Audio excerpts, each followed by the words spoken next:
Hi, Professor. Paul Carey coming to you from a very apocalyptic sort of San Diego right now. It's really odd. It's kind of dark because of all the smoke. And I'm about 30 miles away from the big fire in San Diego, but we're still getting tons of ash dropped in our yard, and the air quality is bad. It's kind of weird.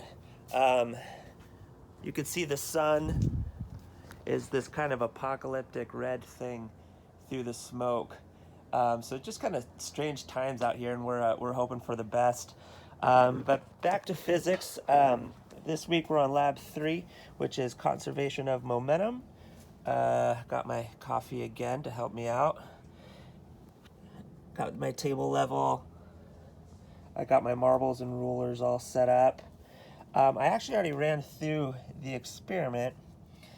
So we'll go to my data sheet here. It was pretty interesting on the for the marbles that were stationary. You could see the marbles that left the runway were always equal to the number of marbles flicked. It was very consistent on that front.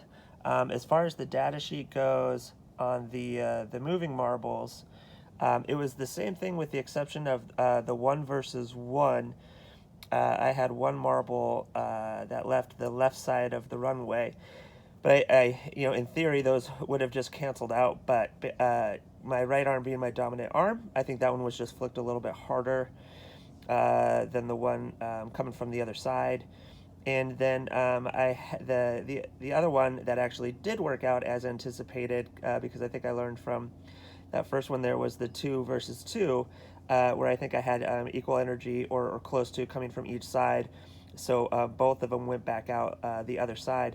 But other than that, as you could see, it was pretty consistent down the line as well regarding that. So that is, let's see here, Lab 3, conservation of momentum, and I will get that uploaded. Thanks so much.